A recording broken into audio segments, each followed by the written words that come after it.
So I am Khan, and we are continuing with our sequencing models series, and this is the second part of our series. And before proceeding to our content, I'll request you to subscribe to my channel, like this video, and share this video, and keep learning new things. Okay, now today we are going to discuss one of the cases of a sequencing model and how to solve this problem of sequencing model. Okay, now we have seen in last video the various cases of sequencing models. Okay, there can be number of jobs assigned on a single machine, there can be number of jobs assigned on two machines, there can be number of jobs assigned on three machines, and two jobs assigned on number of machines.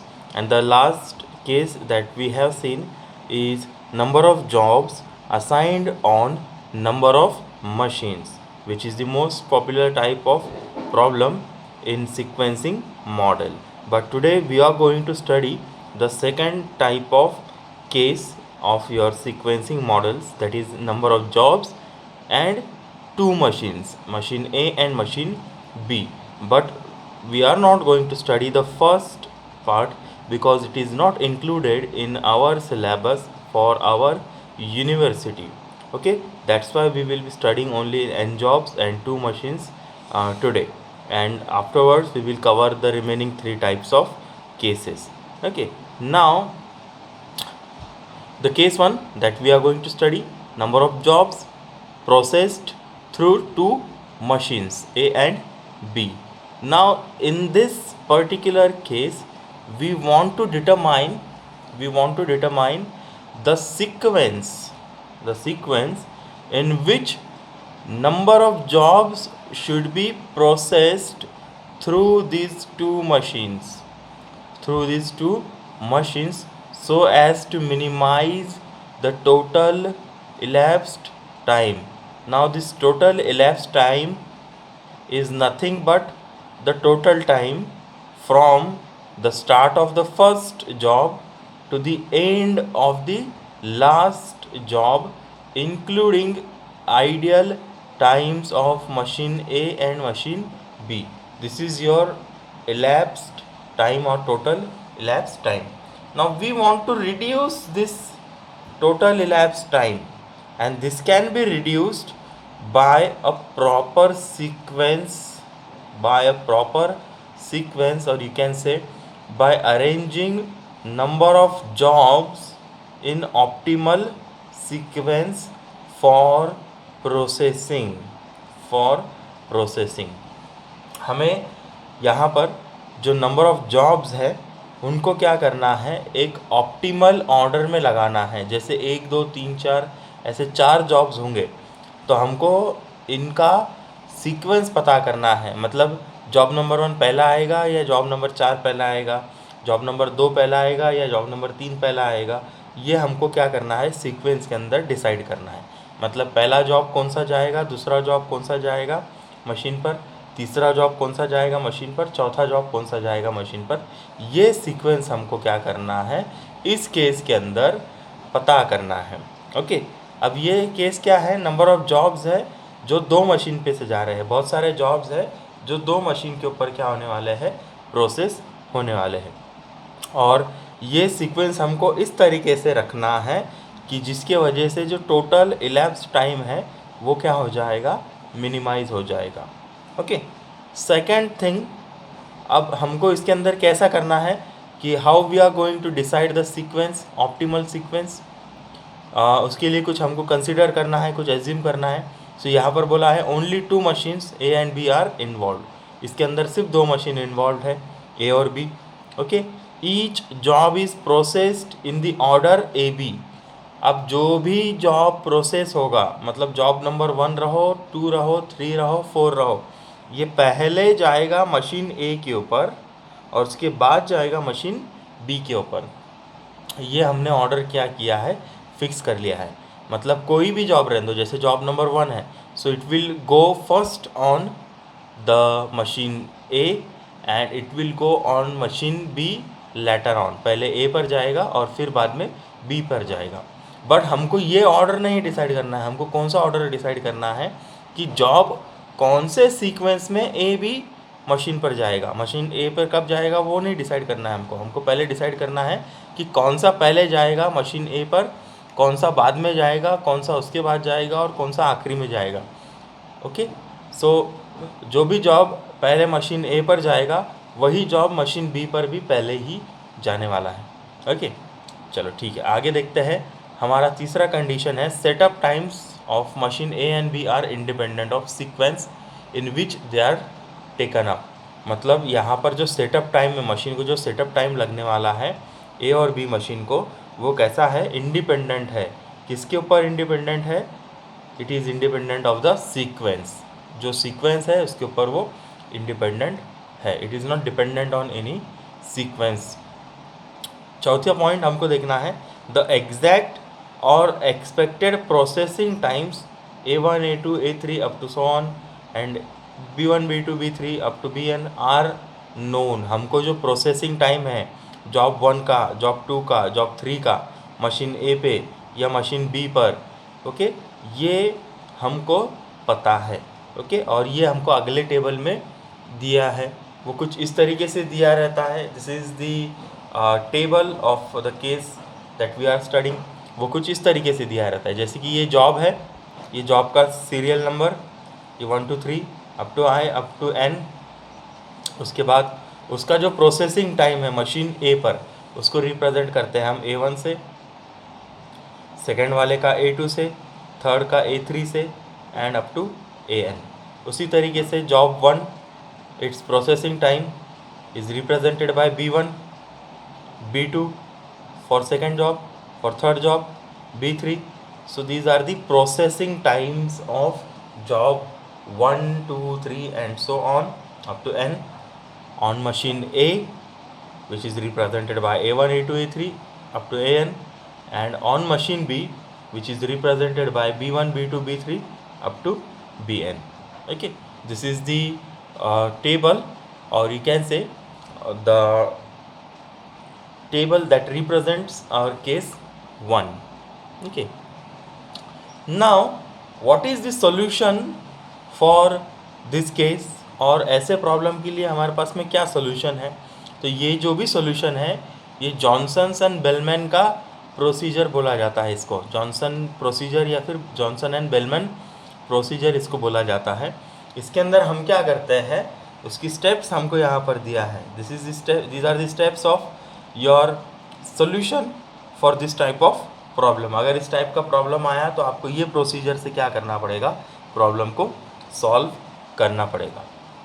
अब ये procedure कैसी है, तो इस procedure में पहला step जो दिया है वो पहला स्टेप क्या बताता है, पहला स्टेप हमको बताता है कि select the smallest processing time occurring in the list of A1 A2 A3 और B1 B2 B3 up to Bn। मतलब जो हमारा कॉलम A था और कॉलम B था, इन दोनों में से जो सबसे स्मॉलेस्ट प्रोसेसिंग टाइम रहेगा उसको क्या करो, सेलेक्ट करो। Okay, for example A1 A2 A3 up to An है हमारे पास में दिए हुआ कॉलम 1 में, और कॉलम 2 में B1 B2 B3 up to Bn दिया है। ओके, और से इन सब में A1 जो है ये सबसे स्मॉलेस्ट है, तो मैं क्या करूँगा कि A1 को यहाँ पर सेलेक्ट करूँगा if it is the smallest. In numbers में से जो भी स्मॉलेस्ट नंबर रहेगा उसको हमको क्या करना है, सेलेक्ट करना है। ओके, इसके बाद हम क्या करेंगे कि if this value falls in column ए, अगर ये वैल्यू जो सबसे स्मॉलेस्ट है, दोनों भी कॉलम्स में से जो सबसे स्मॉलेस्ट वैल्यू है ये अगर कॉलम ए में है, तो इसको मैं स्केड्यूल करूँगा फर्स्ट ऑन मशीन ए। मतलब ये कॉलम ए की अगर वैल्यू रहती है, जैसे यहाँ पर A1 है, हमने फॉर एग्जांपल लिया है, this is A1, and if it falls in column A it is scheduled first on machine A. इस जॉब को हम क्या करते हैं, सबसे पहले मशीन ए पर लगाते हैं। सीक्वेंसिंग शुरू हो गया अभी हमारा। अभी कैसे लगाते हैं, इसको कैसा लिखना है ये मैं आगे आपको बताऊंगा। बट अगर ये जो जॉब हमने सेलेक्ट किया है जो सबसे स्मॉलेस्ट है वो अगर कॉलम ए में रहता है तो उसको क्या करो, सबसे पहले मशीन ए पर भेजो. Okay, it is to be scheduled first on machine A. And if this value falls in column B, अगर ये वैल्यू कॉलम बी में रहती है, अगर ये वैल्यू कॉलम बी पर रहती है, तो schedule this job last on machine A. मतलब क्या करना है, अगर ये A1 नहीं है, सबसे स्मॉलेस्ट वैल्यू हमारा A1 नहीं है, बट से इट इज़ B1, हम एग्जांपल के लिए लेते हैं, ये B1 है, ये B1 कौन से कॉलम में है, कॉलम B में है. तो इसको क्या करना है, इसको क्या करना है, मशीन ए पर सबसे आखिरी में स्केड्यूल करना है. मशीन ए में सबसे आखिरी पर क्या करना है, स्केड्यूल करना है. मतलब हमारा जो भी सीक्वेंस रहेगा उसमें ये वैल्यू सबसे आखिरी नंबर पर आएगी. ओके, ये वैल्यू हमारी सबसे आखिरी नंबर पर आएगी. और इसी तरीके से आगे भी हमको क्या करना है कि जो भी स्केड्यूलिंग है वो करते जाना है. बट हमारा ऑर्डर यहाँ पर ध्यान में रखना है आपको कि वो ऑर्डर क्या है, order is A to B. सभी जॉब पहले ए पर जाएंगे, उसके बाद जॉब जो है वो बी पर जाएगी, मशीन बी पर. फ़र्ज़ कीजिए फॉर एग्ज़ाम्पल अगर इनके बीच में टाई हो जाता है, if there is a tie one in each column, दोनों में टाई है, A1 भी उतना ही है जितना B1 है. ओके, ये दोनों स्मॉलेस्ट वैल्यू में क्या हो गया है, टाई अगर होता है, तो जो ए साइड का है उसको क्या करो, स्केड्यूल करो पहले ए कॉलम में. ओके, या फिर हमारे मशीन ए पर सबसे पहले उसको स्केड्यूल करो, और जो and the one in the second column, that is column B, it is to be schedule last on the machine A. मतलब इन दोनों में अगर टाई होता है, A1 और B1 के बीच अगर टाई होता है, या जो भी स्मॉलेस्ट वैल्यू रहेगी इनमें अगर टाई होता है, तो जो ए साइड वाला है उसको पहले लगाओ मशीन ए के ऊपर, उसको पहले सीक्वेंस में लगाओ मशीन ए के ऊपर, और जो बी साइड वाला है उसको आखिरी में लगाओ मशीन ए के ऊपर. ओके, आया ध्यान में. इसके बाद में हमको अगली केस देखना है.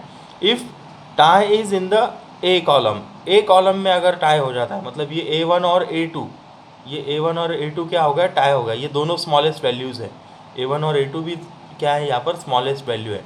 तो ऐसे केस में हमको क्या करना है, इन दोनों के बी कॉलम के प्रोसेसिंग टाइम्स को चेक करना है. जैसे कि A1 के लिए रहेगा B1 प्रोसेसिंग टाइम, और A2 के लिए रहेगा B2 processing time in the column of machine B column में क्या रहेगा, इनका ये वैल्यू रहेगा.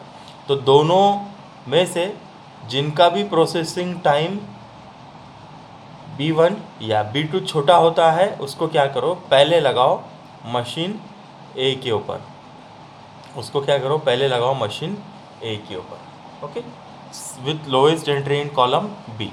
मतलब A1 A2 में टाई होता है तो हम डिसाइड करेंगे B1 और B2 से. ओके, दोनों में से जो छोटा रहेगा वो जाएगा मशीन ए के ऊपर पहले. ओके, इसके बाद B1 और B2 में अगर टाई होता है, जैसे कॉलम बी में अगर टाई होता है, B1 और B2 में टाई हो गया, तो हम डिसाइड करेंगे A1 और A2 के बेसिस पर. मतलब B1 और B2 टाई हो गया है, सो ये तो टाई है, इसके लिए हम क्या करेंगे, इन दोनों में से जो स्मॉलेस्ट वैल्यू रहेगी उसको सेलेक्ट करेंगे, और उसको क्या करेंगे, आखिरी में लगाएंगे हमारे कॉलम जो हमारा सीक्वेंस है उसके अंदर. ओके, सेलेक्ट करना है उसको.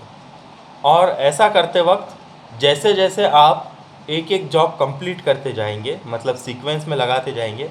फॉर एग्जांपल हमने A1 लगा दिया सीक्वेंस में, हमने A2 लगा दिया सीक्वेंस में, मतलब जॉब नंबर 1 और जॉब नंबर 2 हमने सीक्वेंस में लगा दिया है. तो हमको क्या करना है कि जो भी जॉब का नंबर है इसको क्या करना है, टेबल के अंदर क्रॉस आउट कर देना है, और हमको कंटिन्यू करते जाना है प्रोसेस स्टेप्स में 1 और 2 को. और ये तब तक करना है जब तक हमारा पूरा सीक्वेंसिंग कंप्लीट नहीं हो जाता. ओके, हम ये सब चीज़ें एक एग्जाम्पल की मदद से क्या करेंगे, यहाँ पर समझ के लेंगे. ओके, अभी थोड़ा आपको ज़्यादा ध्यान देना है.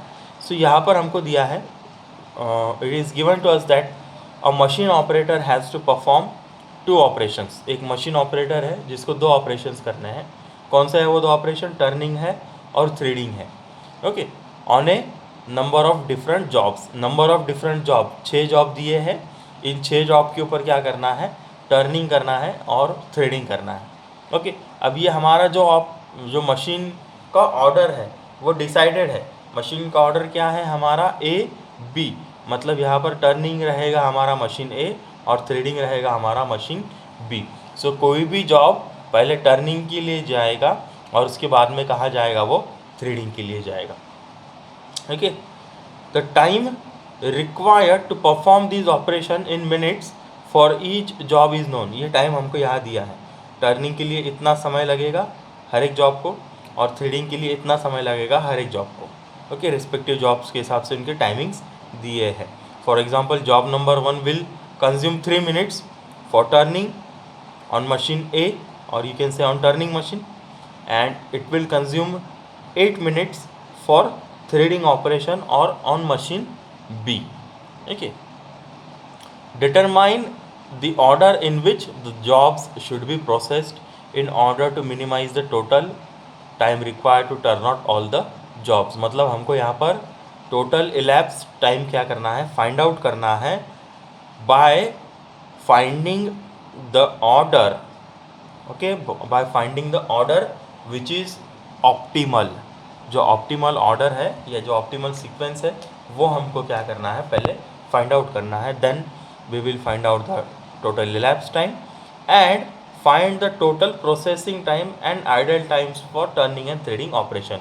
मतलब हमको टर्निंग एंड थ्रेडिंग ऑपरेशन के आइडल टाइम भी क्या करना है, फाइंड आउट करना है। तो ये हम कैसे फाइंड आउट करेंगे, तो सबसे पहले सोल्यूशन में आपको क्या करना है कि स्टेप्स समझ के लेना है। पहला क्या स्टेप्स है, select the smallest processing time occurring in the list, मतलब कॉलम ए और कॉलम बी में से सबसे छोटा वैल्यू सेलेक्ट करो और उसको सबसे पहले जो साइड में वो आता है, मतलब ए साइड में अगर आता है तो ए साइड में लगाओ, अगर बी के साइड में आता है तो उसको बी के साइड में लगाओ। अगर ये कॉलम ए में रहती है तो कॉलम मशीन ए पर वो पहले जाएगी, अगर कॉलम बी में रहती है तो मशीन ए पर वो सबसे आखिरी में जाएंगी। और क्या करते जाओ, जो जो जॉब आप लगा रहे हो उसको क्रॉस आउट करते जाओ। सो ऐसा टेबल हमको क्या करना है, सबसे पहले बना लेना है। This is the kind of table that you have to draw first. ये पहले बना लो, ये ओरिजिनल टेबल है, इसमें कोई भी चेंजेस हमने नहीं किए। हम क्या कर रहे हैं, इस ओरिजिनल टेबल के जो टाइमिंग्स दिए हैं इसके बेसिस पर ये जो सीक्वेंस है, whether job 5 will come first, whether job 2 will come first और whichever job comes first, ये हम क्या करने वाले हैं इस नंबर पे से, इन प्रोसेसिंग टाइम्स के नंबर पे से डिसाइड करेंगे। सीक्वेंसिंग लिखने के लिए हम क्या करते हैं, कुछ इस तरीके से ब्लॉक्स बना देते हैं। जितने जॉब्स रहेंगे उतने ये क्या करेंगे, हम बॉक्सेस बना देंगे। अब इस बॉक्सेस का मतलब क्या है, ये है हमारा ऑप्टिमल ऑर्डर। ओके, या ये है हमारा ऑप्टिमल सीक्वेंसिंग ऑर्डर। ये हमारा ऑप्टिमल सीक्वेंसिंग ऑर्डर कैसा है, तो जो लेफ़्ट साइड में रहेगा, मतलब जो भी जॉब का नंबर यहाँ पर आएगा लेफ़्ट साइड में, इसका मतलब ये है ये जॉब मशीन ए पर, यहाँ पर अगर जॉब 2 आता है, से यहाँ पर जॉब नंबर 2 आता है, जो भी आएगा, या जॉब नंबर 3 आता है, सो वो 2 या 3 क्या रहेगा, सबसे पहले प्रोसेस होगा मशीन ए के ऊपर एंड दैट विल बी। और यहाँ पर जो लास्ट आएगा, से फर्ज करो यहाँ पर 6 नंबर लास्ट आता है, so this number 6 will be processed last on machine A, this will be process last on machine A. Okay, so ये ए क्या होते जाने वाला है, यहाँ से शुरू होगा और इस साइड में क्या होते जाएगा, मशीन ए पर वो ख़त्म होता जाएगा। ओके, ये ए टू बी क्या है, हमारा ऑर्डर है, ए भी हमारा सीक्वेंस का ऑर्डर है। जो भी बी के साइड में आएगा उसको इधर से लिखना है इस डायरेक्शन में, जो भी ए के साइड में आएगा उसको इस डायरेक्शन इस साइड से लिखना है, राइट साइड के डायरेक्शन में। ओके, चलो ठीक है। तो पहला वाला वैल्यू हम क्या करते हैं, सेलेक्ट करते हैं। सबसे स्मॉलेस्ट वैल्यू कौन सी है इस केस में, सबसे स्मॉलेस्ट वैल्यू दोनों कॉलम में हम चेक करेंगे। इस कॉलम में अभी तक तो 3 है, ओके, उससे स्मॉलेस्ट हमको मिल गई 2 है, उसके बाद में कोई भी नहीं है। ओके, और इस कॉलम में भी हम चेक करेंगे, सबसे स्मॉलेस्ट वैल्यू अभी तक तो 8 है, 6 मिल गई, उससे छोटी मिली 3 और उससे भी छोटा हमको वैल्यू मिला है 1। ओके, तो दोनों भी कॉलम को जब हम कंपेयर करते हैं तो इस साइड में स्मॉलेस्ट है नंबर 4 जॉब के लिए 2, और इस साइड में सबसे स्मॉलेस्ट है नंबर 6 जॉब के लिए 1। ओके, तो दोनों भी कॉलम में से सबसे स्मॉलेस्ट वैल्यू कौन सी है? This one, this is the smallest value amongst the both the columns. Okay, and this is for job number 6। ये जॉब नंबर 6 के लिए है। इसके लिए मैं क्या करूँगा, इसको सेलेक्ट करूँगा for sequencing. This is selected for your sequencing. Okay, तो ये जॉब नंबर 6 हमने सेलेक्ट किए सबसे पहले सीक्वेंसिंग में। ओके, अब ये फॉल किधर होता है, कॉलम ए में है या कॉलम बी में है?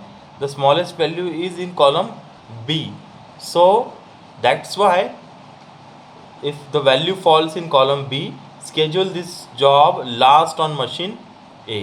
सबसे आखिरी में क्या करना है, मशीन A पर लगाना है। तो ये है मशीन A से B का या फिर A B हमारा ऑर्डर। तो मशीन A का पहला जॉब तो यहाँ पर रहेगा, बट सबसे आखिरी वाला जॉब किधर रहेगा, यहाँ पर आएगा। So this value is to be written here, और the job number is to be written here।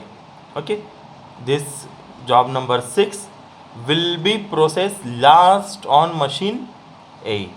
This will be processed last on machine A. So that's why I am writing 6, that is the job number 6 here. जैसे ही आपने 6 यहाँ पर लिखा, हमको क्या करना है, इस टेबल में इस 6 को एक तो टिक कर देना है या फिर इसको क्रॉस आउट कर देना है। तो हम क्या करेंगे, क्रॉस आउट कर देंगे। ओके, तो ये अगले कंसिडरेशन में ये पार्ट नहीं आएगा। अब हम जो सीक्वेंसिंग करेंगे वो इन 5 जॉब्स से ही करेंगे। तो इस तरीके से हमने पहला वाला वैल्यू डिसाइड कर लिया। उसके बाद हम आगे जाते हैं। अब हमको क्या करना है, नेक्स्ट स्मॉलेस्ट वैल्यू ढूंढना है। तो नेक्स्ट स्मॉलेस्ट वैल्यू के लिए फिर से हम देखेंगे, इस कॉलम में सबसे स्मॉलेस्ट वैल्यू कौन सी है, 2 है। इस कॉलम में सबसे स्मॉलेस्ट वैल्यू कौन सी है, 3 है। So the smallest value is in column A, that is your 2। जो 2 है वो सबसे स्मॉलेस्ट वैल्यू है। सो मैं क्या करूँगा, इसको सेलेक्ट करूँगा। Okay, so job number 4 is selected for next sequence. ये फॉल होता है, it falls in A column, या पहले मशीन में फॉल होता है। तो मैं क्या करूँगा, it will be written first on the A side. Okay, so it will be return here. Job number 4 को मैंने क्या किया, पहले मशीन ए के ऊपर लगाया। ओके, इसके बाद हम क्या करेंगे कि जो 4 नंबर का जॉब है इसको क्रॉस आउट कर देंगे और अगले सीक्वेंस के लिए जाएंगे। ओके, सो अगले सीक्वेंस के लिए अब हम जब जाते हैं, ओके, तो हम देखते हैं कि जो पहला कॉलम है इसके अंदर सबसे स्मॉलेस्ट वैल्यू है 3, और जो दूसरा कॉलम है इसमें भी सबसे स्मॉलेस्ट वैल्यू भी है 3। तो यहाँ पर क्या हो गया है, कॉलम ए और कॉलम बी में टाई हो गया। तो अगर टाई होता है इसके लिए हमारे पास में कुछ कंडीशन दिया है। If there is a tie 1 in each column, schedule the one which is in the first, that is A column first on machine A। जो भी A पर रहेगा उसको A साइड में लगाओ, और जो भी B पर रहेगा उसको A से अवे लगाओ। अवे मतलब क्या, B साइड में। फॉर एग्जांपल हम B साइड बोलते हैं। जो A साइड में है उसको A साइड में लगाओ, और जो B साइड में है उसको B साइड में पहला लगाओ, या फिर A साइड में आखिरी वाला लगाओ। देखो जैसा A साइड में फर्स्ट है वैसा A साइड में जो लास्ट है वो B साइड के लिए फर्स्ट रहेगा, या B वाले के लिए फर्स्ट रहेगा। ऐसा हमको यहाँ पर एज्यूम करना है, या हमारा एक जनरल लॉजिक है। ओके, सो यहाँ पर this job number 1 has 3, that is the smallest among A right now, and this job number 5 is having 3, that is the smallest among column B right now. Okay, so we will select this first job and we will put it here. यहाँ पर हम क्या करेंगे, इस job number 1 को लगाएंगे, because this falls in column A. Okay, so it is scheduled first on here on machine A. Okay, so I'll select this one. Okay, I'll select this one also, and I'll sequence it, the first job here, because it falls under machine A, or you can say under turning machine. And I'll put this job number 5 here because it falls under machine B, or you can say threading machine. So I'll schedule this job last on the machine A. Okay, now this is the case of tie. Now we'll see further, because I have scheduled job number 1 and job number 5, I'll cross them off and we'll move forward. Now only 2 jobs are remaining to be scheduled. 2 job बचे हैं scheduling के लिए. Okay, इन चारों में से सबसे smallest value कौन सी है? 5 है. और ये किस जॉब के लिए है? 3 जॉब के लिए है. और ये 5 वैल्यू कौन से कॉलम में आती है? ए कॉलम में आती है. इसके लिए मैं जॉब नंबर 3 को क्या करूँगा, यहाँ पर स्केड्यूल करूँगा. ओके, उसको सेलेक्ट करेंगे, उसको स्केड्यूल करेंगे और उसको क्रॉस आउट करेंगे. और आखिरी में बचा है जॉब नंबर 2. तो बट ऑब्वियस है कि जो बची हुई जगह है वहाँ पर वो आएगा जॉब नंबर 2. ओके, और उसको मैं क्या करूँगा, सेलेक्ट करूँगा, स्केड्यूल करूँगा और क्रॉस आउट कर दूँगा. इस तरीके से I have found the optimal sequencing order. इस तरीके से मैंने जो ऑर्डर है ऑप्टिमल वाला वो क्या किया है, फाइंड आउट कर लिया है. ये हमारा पहला स्टेज कंप्लीट हो गया. अब इसके बाद में हमको क्या करना है कि जो गिवन टेबल है इसकी मदद से टोटल इलैप्स टाइम और आइडल टाइम्स मशीन ए और मशीन बी का, मतलब टर्निंग मशीन और थ्रेडिंग मशीन का इलैप्स टाइम हमको क्या करना है, फाइंड आउट करना है. So I will first write the sequence, optimal sequence. सबसे पहले मैं क्या करूँगा भाई, लिखूँगा. फिर मैं क्या करता हूँ कि जो टेबल ए है इसको ऑब्जर्व करता हूँ. आप इसको वापस से नहीं लिखना है, आपने एक बार लिख लिया तो ठीक है, आपको सिर्फ वहाँ से वैल्यूज़ लेना है.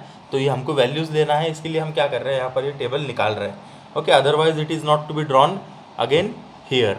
ओके, जो टेबल हमको ड्रॉ करना है वो कुछ इस तरीके से रहेगा. अब हम क्या करेंगे, इस टेबल के अंदर कुछ ऐसे कॉलम्स बनाएंगे. पहला कॉलम रहेगा जॉब. ओके, दूसरा कॉलम रहेगा टर्निंग के लिए, मतलब मशीन ए के लिए. फिर जो भी मशीन है उसका वो नाम आपने क्या करना है, यहाँ लिख देना है. उसके लिए जो भी जॉब रहेगा उसका इन टाइम और उसका आउट टाइम, मतलब वो जॉब टर्निंग मशीन पर कब अंदर आया और कब बाहर गया. सिमिलरली आपको करना है मशीन बी के लिए, मतलब यहाँ पर थ्रेडिंग है तो थ्रेडिंग के लिए हम कर रहे हैं वो जॉब कब अंदर आया और वो जब कब बाहर गया.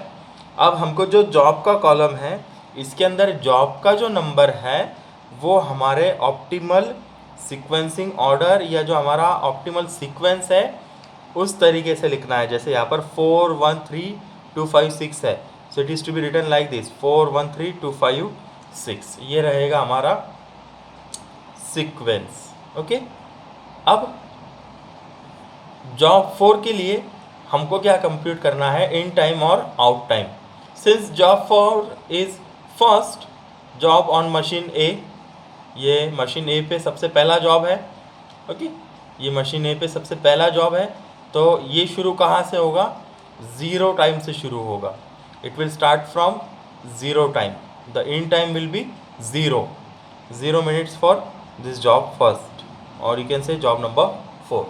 नाउ जॉब नंबर 4 को प्रोसेसिंग टाइम कितना है मशीन ए के ऊपर, 2 मिनट लगते हैं. मतलब जॉब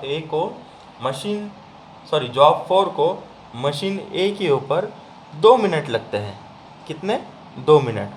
तो अगर ये 0 पे इन हुआ तो प्रोसेस होके कब आउट होगा, क्योंकि इसको 2 मिनट लगते हैं, तो 0 + 2, so it will get out of this machine at और you can say after 2 minutes. ये बाहर निकलेगा जॉब 4 मशीन बी से 2 मिनट के बाद में. ओके, अब ये 2 मिनट के बाद जब बाहर निकलेगा तो अगला जाएगा मशीन बी के ऊपर, क्योंकि हमारा ऑप्टिमल सीक्वेंस ऑर्डर तो हमने फाइंड आउट किया, बट मशीन ऑर्डर क्या है, ए बी, बराबर है, पहले ए पे और फिर बी पे. सो ये 2 मिनट के बाद जब बाहर गिरेगा तब तक मशीन बी जो है वो आइडल रहेगी. जब तक ये पहला जॉब नहीं होता तब तक उसको खाली बैठना है मशीन को, सेकंड वाले. ओके, सो ये शुरू कब होगी machine, after completion of this period. अब ये कब कंप्लीट हो रहा है, तो 2 मिनट के बाद. तो इसका इन टाइम क्या रहेगा, 2 मिनट रहेगा. ओके। सिमिलरली इस जॉब 4 को मशीन बी के ऊपर कितना प्रोसेसिंग टाइम लगता है, 6 मिनट। सो 2 + 6 मतलब ये मशीन बी पे से कब आउट होगा, 8 मिनट के बाद में। This is very simple. So 0 पर इन होगा, जो प्रोसेसिंग टाइम है उसको ऐड करो, और यहाँ पर आ जाएगा हमारा out time for first job, जो भी पहला जॉब जा रहा है। तो जॉब 4 पहला जा रहा है, इसके लिए उसका प्रोसेसिंग टाइम 2 है। So it will get out at 2 minutes, after 2 minutes, and will go on threading machine. तो 2 पर जाएगा, मशीन बी पर जाएगा 2 मिनट के बाद। 6 मिनट मशीन बी पर काम को लगते हैं इसको, तो 6 मिनट। सो 2 + 6 मतलब 8 मिनट के बाद में क्या होगा, वो आउट हो जाएगा। ओके। अब उसके बाद नेक्स्ट जॉब जो है सीक्वेंस में वो है, अब यहाँ पर हो गया तो इसको क्या करते जाना है, यहाँ पर टिक कर लेते जाना। ये हो गया भाई, सीक्वेंस इसका बन गया। अब उसके बाद में क्या है, ये है हमारा जॉब नंबर 1। अब इसका मशीन ए का प्रोसेसिंग टाइम कितना मिनट्स है, 3 मिनट है। मतलब जॉब 1 को मशीन ए के ऊपर काम करने के लिए कितना समय मिलेगा, 3 मिनट मिलेंगे। ओके। सो 3 मिनट उसको लगने वाले हैं। ओके। बट इसका स्टार्ट टाइम क्या रहेगा, इसका स्टार्ट टाइम रहेगा हमारा 2 मिनट्स। क्यों 2 मिनट्स रहेगा, क्योंकि जॉब ए 0 से शुरू हुआ और 2 मिनट के बाद ख़त्म हो गया। ओके। 2 मिनट के बाद ख़त्म हो गया, तो अब ये मशीन हमारे पास में अगले जॉब के लिए अवेलेबल है। तो अगला जॉब कौन सा है, तो अगला जॉब है job number 1। Okay. So job number 1 शुरू कब होगा, दूसरे मिनट के बाद में शुरू होगा। जैसे देखो क्या करना है हमको, सिंपल ध्यान में रखना है। टर्निंग के लिए ये स्टार्ट टाइम रहेगा, या जो भी पहला मशीन रहेगा उसके लिए 0 स्टार्ट टाइम रहेगा। जो प्रोसेसिंग टाइम है वो यहाँ पर लिखते जाना है, 0 + whatever the time of processing is, you have to write it here. Okay. ये यहाँ पर जो आप लिखेंगे, उसके बाद में क्या करना है, यही सेम वैल्यू अगले जॉब के लिए इन टाइम रहेगी। Okay. So this is your in time for job number 1, that next job, you can से नेक्स्ट जॉब। ओके। इसका जो भी प्रोसेसिंग टाइम है उसको ऐड कर लेना इसके अंदर, और यहाँ पर आउट टाइम लिख देना। सिंपली आउट टाइम क्या करना है, लिखना है। सो इसका प्रोसेसिंग टाइम है 3 मिनट्स मशीन ए पर। सो 2 + 3 5 मिनट्स के बाद में ये जॉब मशीन ए से क्या हो जाएगा, बाहर निकलेगा और मशीन बी पे जाएगा। बट यहाँ पर जब हम लिख रहे हैं इस थ्रेडिंग का इन टाइम, ये 5 मिनट में कंप्लीट हो गया, तो 5 मिनट के बाद में यहाँ पर लग जाएगा क्या जॉब, नहीं। ये क्यों नहीं लगेगा, क्योंकि अभी भी इस मशीन के ऊपर जो जॉब फर्स्ट है या जो भी जॉब नंबर 4 है वो अभी भी क्या हो रहा है, थ्रेडिंग हो रहा है। It will be completed after 8 minutes. Okay. 8 minute होने के बाद में ये कंप्लीट होने वाला है। सो जब तक मशीन बी पर जॉब नंबर 4 या जो पहला जॉब है, प्रीवियस जॉब जब तक कंप्लीट नहीं होता तब तक न्यू जॉब असाइन नहीं हो सकता, भले ही फिर वो 5 मिनट में कंप्लीट हो, 6 मिनट में कंप्लीट हो, या इस टाइम से कोई भी लेस टाइम में वो कंप्लीट हो। ये टाइम जब तक ख़त्म नहीं होता तब तक अगला जॉब उस पर इन नहीं हो सकता। तो इस मशीन के लिए जो भी इन टाइम रहेगा वो रहेगा ये वाला वैल्यू, या दोनों में से जो भी बड़ा वैल्यू है वो वैल्यू। सो 5 और 8 इन दोनों में से जो बड़ी वैल्यू है वो यहाँ पर हम लिखेंगे। सो इट इज़ 8। सो 8 मिनट के बाद में वो कंप्लीट होगा पहला जॉब। सो 8 मिनट के बाद मशीन बी सेकंड जॉब क्या कर सकती है, एक्सेप्ट कर सकती है। तो सेकंड जॉब क्या है, जॉब नंबर 1। अब इसका जॉब नंबर 1 का बी का जो प्रोसेसिंग टाइम है वो है 8 मिनट।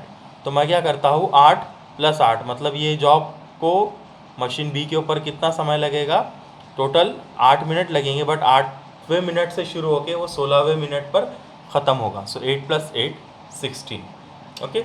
ये 16 लिख दिए। चलो तो अगले जॉब के लिए स्केड्यूल करते हैं। तो अगले जॉब के लिए इन टाइम 5 मिनट रहेगा।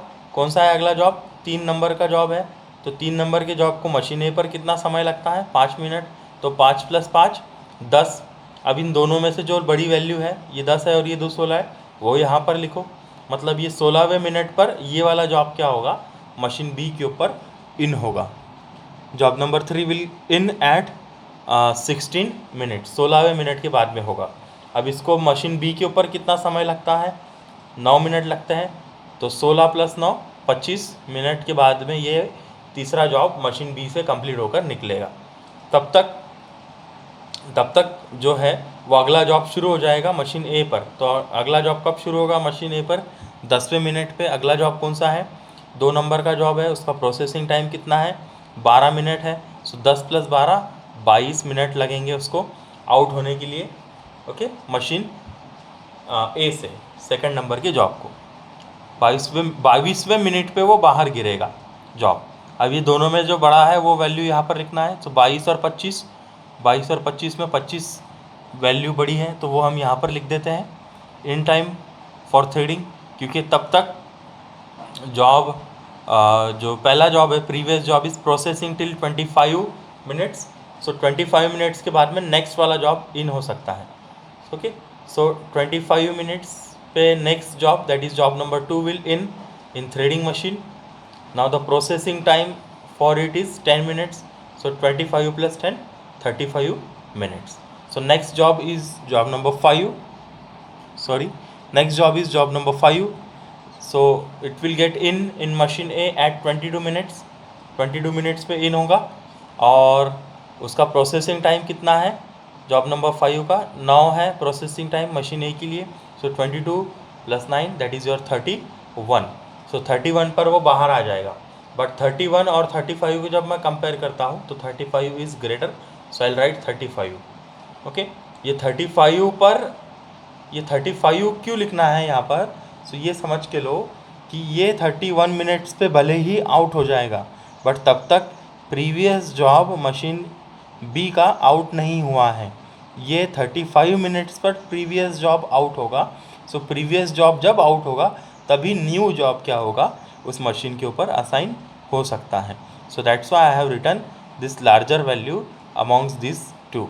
ओके, सो 35 पर जॉब 5 इन होगा मशीन बी पे और उसका प्रोसेसिंग टाइम है मशीन बी का 3 मिनट।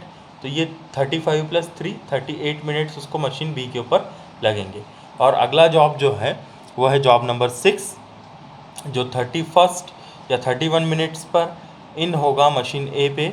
उसका प्रोसेसिंग टाइम है 11 minutes on machine A. So 31 + 11 42 minutes पे आउट होगा ये जॉब। 42 मिनट्स पर ये जॉब आउट होगा। कहाँ से आउट होगा? मशीन ए से। Okay, now here threading machine. Okay, threading machine पर जो पहला जॉब है it is out on 38 minutes. वो पहले से ही आउट हो चुका है 38 मिनट्स पे। तो 38 मिनट्स के बाद में जो भी मिनट्स पर जॉब नेक्स्ट वाला इन हो सकता है वो है 42 मिनट्स, क्योंकि ये दोनों में से जो वैल्यू बड़ी है वो यहाँ पर हमको क्या करना है, लिखना है। सो 38 मिनट्स के बाद में मशीन हमारे पास में अवेलेबल है machine B. Okay, but the first job और you can say the next job on machine A will complete after 42 minutes. That's why 42 minutes पर हम क्या करेंगे, थ्रेडिंग में मशीन पर हमारा नेक्स्ट जॉब लगाएंगे, job number 6।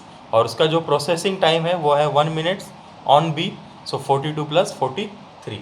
So in this way ये हमारा जो आखिरी वैल्यू है ये है हमारा टोटल इलैप्स्ड टाइम। ये है हमारा टोटल इलैप्स्ड टाइम।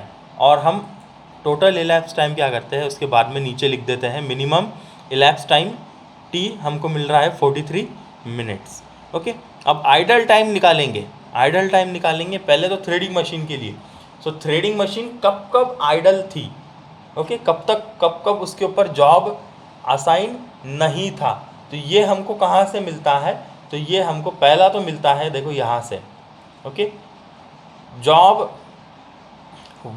नंबर 1 मतलब जॉब नंबर 4 जो है, ओके, पहला जॉब मशीन ए पे का, ये कब आता है इस मशीन बी पर? 2 मिनट के बाद में। तो तब तक 2 मिनट तक थ्रेडिंग मशीन को क्या करना है, आइडियल बैठा रहना है।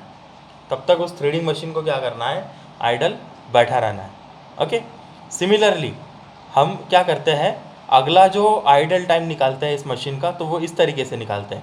तो ये माइनस ये, तो यहाँ पर तो 0 है, ये माइनस ये तो यहाँ पर भी 0 है, ये वाला माइनस ये तो यहाँ पर भी 0 है, दिस माइनस दिस तो यहाँ पर भी 0 है, एंड दिस माइनस दिस तो यहाँ पर हमको मिलता है 4 मिनट्स। ओके, मतलब स्टार्ट टाइम से आउट टाइम के बीच का डिफरेंस। ओके, तो ये 38 मिनट्स पे तो जॉब बाहर चले गया, बट 38 मिनट्स पे हमको नेक्स्ट जॉब मिला क्या? नहीं, हमको नेक्स्ट जॉब कब मिला? 42 मिनट्स पे, मतलब 42वें मिनट को हमको नेक्स्ट जॉब मिला। मतलब 38 से लेके 42 मिनट्स तक मशीन बी को क्या रहना पड़ा? आइडल रहना पड़ा। जैसा यहाँ पर आइडल थी 0 से ये 2 तक, जब तक जॉब नहीं हुआ तब तक इसको मशीन को जॉब मिला ही नहीं। Okay, so 42 minus 38 that is 4। सो हमारा total idle time threading machine का कितना है? 6 मिनट्स है। सिमिलरली हम मशीन बी के लिए निकालेंगे, तो मशीन ए के लिए निकालेंगे, मतलब टर्निंग मशीन के लिए। तो वो कब तक आइडल रहेगी? मतलब उसको आइडल रखने के लिए हमको कैसा निकालना पड़ता है उसका आइडल टाइम? ये total time elapse time 43 minutes. Okay, इस 43 मिनट्स में से इसका आखिरी वाला जो टाइम है उसको क्या करो? सब्ट्रैक्ट करो। 43 माइनस 42, तो ये हमको मिलता है 1 मिनट्स। ओके, बट ये 1 मिनट कब है? This machine is idle for this 1 minute till next cycle, मतलब अगले जॉब का साइकिल जब तक शुरू नहीं होता तब तक वो मशीन क्या है? आइडल है। तो अगला साइकिल कब शुरू होगा? जब ये साइकिल एंड होगा। तो ये साइकिल कब एंड हो रहा है? 43 मिनट्स के बाद में। ओके, और ये वाला जॉब कब एंड हो रहा है इसके ऊपर? 42 मिनट्स के बाद में। मतलब 43 minus 42 that is your 1 minute. तो अगला साइकिल शुरू हो जाएगा 43 के बाद। तब तक क्या रहेगा? ये वाला मशीन आइडल रहेगा 43 तक। सो 42 से 43 तक मशीन को क्या रखना है? आइडल रखना है। So next job will start at 43 minutes. तो यहाँ पर आ जाएगा 42। और similarly processing time for next cycle, for not this cycle, for next cycle. So in this way ये हमारा सीक्वेंसिंग का पहला केस हमने यहाँ पर ख़त्म किया।